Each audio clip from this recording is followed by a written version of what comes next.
دامن کا دھلے نہ دھلے، داغ تیرے دامن کا دھلے نہ دھلے، نیکی تیری ترازو میں تلے نہ تلے۔ آج ہی گناہوں سے کر توبہ، آج ہی گناہوں سے کر توبہ، کیا پتا کل آنکھ کھلے نہ کھلے۔ محترم سامعین، رمضان المبارک کا مہینہ قریب آ گیا ہے، تقریباً 10 روز 11 روز بچے ہوئے۔ رمضان کا مہینہ ایک مبارک مہینہ آنے والا ہے۔ آپ صلی اللہ علیہ وسلم 2 مہینہ پہلے ہی دعا کرتے تھے، اے اللہ اللہم بارک لنا فی رجب و شعبان وبلغنا رمضان، اے اللہ میری عمر میں اضافہ فرما کہ رجب کا مہینہ بھی میں کروس کر لوں اور شعبان کا مہینہ بھی کروس کر لوں، یہاں تک رمضان کے مہینے تک پہنچ جاؤ۔ اور ان 2 مہینوں میں کثرت سے عبادت کیا کرتے تھے، اور مہینوں میں جو عبادت کی مشغولیت ہوتی تھی ان 2 مہینوں میں اور اضافہ ہو جاتا تھا، تاکہ رمضان میں اور عبادت میں اضافہ ہو جائے۔ تو سب سے پہلی چیز انسان کو اپنے دل کو پاک کرنا۔ جب دل پاک ہو جاتا ہے گناہوں سے تو اللہ تبارک و تعالی اس انسان کو عبادت کا لذت محسوس کراتے ہیں۔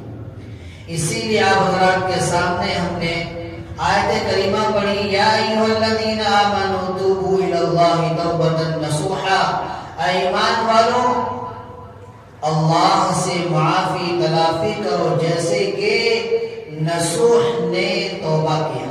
نصوح کا واقعہ انشاءاللہ پھر کسی موقع پر بیان کریں گے۔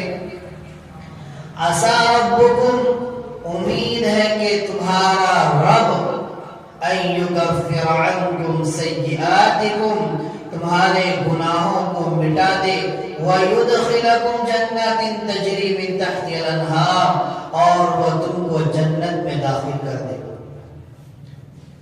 محترم سامعین، اللہ تبارک و تعالی نے 3 طرح کے مخلوقات پیدا کیے، 3 طرح کے،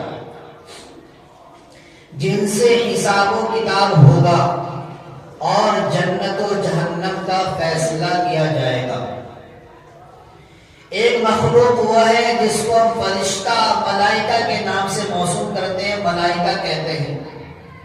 یہ فرشتے جنتی ہی جنتی ہیں کہ ان کے لیے جنت کا فائنل فیصلہ ہو چکا ہے، فرشتے یعنی جنتی۔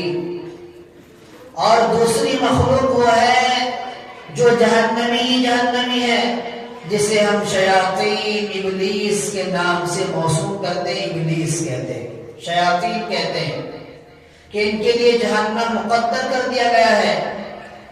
اور تیسرے قسم ایک انسان ہے کہ انسان کے اندر نیکی کا مادہ بھی ہے، فرشتے کی صفت بھی ہے، اور بدی کا مادہ، گناہوں کا مادہ بھی ہے کہ اس کے اندر شیطانیت بھی ہے۔ اب یہ انسان کو اختیار کرنا ہے کہ اللہ نے کہہ دیا ہے انسانوں کہ تمہارے پاس دونوں مادہ ہے، گناہ کا بھی مادہ اور نیکیوں کا بھی مادہ۔ نیکی کی صفت کو غالب کر کے فرشتوں کے مقابلے میں جا کر کھڑے ہو جاؤ، اور گناہوں کا مادہ غالب کر کے شیاطین کے صفوں میں کھڑے ہو جاؤ۔ یہ تمہیں فیصلہ کرنا ہے۔ تو اللہ تبارک و تعالی نے انسان کے لیے نہ جنت کا فیصلہ کیا ہے نہ جہنم کا فیصلہ کیا ہے۔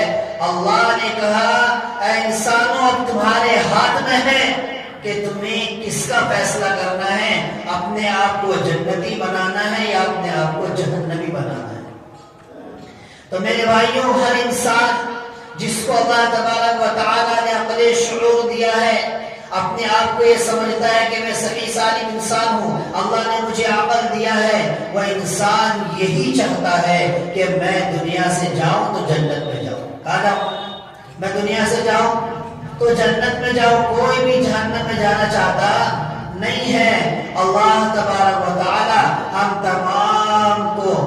تمام کو کلمے کی موت نصیب فرمائے، اور اللہ تبارک و تعالی ہم تمام کو جنت الفردوس میں اعلیٰ سے اعلیٰ مقام نصیب فرمائے۔ تو محترم سامعین، اب ہمیں فیصلہ کرنا ہے جنتی کون ہے، جنت میں ہم کیسے جائیں گے۔ تو اب انسان کے اندر دونوں مادہ ہے، نیکیاں ہو رہی اچھی بات ہے، لیکن خطائیں ہو گئی، لغزشیں ہو گئی، نافرمانیاں ہو گئی، تو کیا کرنا، اس کا سولوشن کیا ہے؟ تو اللہ تبارک و تعالی نے کہا قُلْ يَا عِبَادِيَ الَّذِينَ أَسْرَفُوا عَلَىٰ أَنفُسِهِمْ لَا تَقْنَطُوا مِن رَحْمَةِ اللَّهِ، اے میرے وہ بندے جنہوں نے اپنے آپ پر ظلم کیا ہے۔ ظلم کیا ہے کہ اپنے آپ کا اعمال ایسے بنا لیا ہے، اللہ کی نافرمانیاں کر کر کے اپنے دل کو سیاہ کر لیا ہے۔ اے انسانوں سنو، اے وہ لوگوں جنہوں نے اللہ کی نافرمانیاں کی ہیں، سنو، لا تقنطوا من رحمت اللہ، اللہ کی رحمت سے نا امیدی مت ہو، اللہ کی رحمت سے نا امید مت ہو۔ سزائیں لغزشیں ہو گئی ہے، نافرمانیاں ہو گئی ہے، اللہ سے توبہ کرو۔ ان اللہ یغفر الذنوب جميعا، کہ اللہ تبارک و تعالی سے اگر تم توبہ کرو گے، معافی تلافی کرو گے، اللہ تبارک و تعالی تمہارے گناہوں کو معاف کر دیں گے، تمہارے گناہوں کو معاف کر دیں گے۔ انہو هو الغفور الرحیم، اس لیے کہ وہ غفور الرحیم ہے، گناہوں کی معافی کرنے والا ہے اور انسانوں پر رحم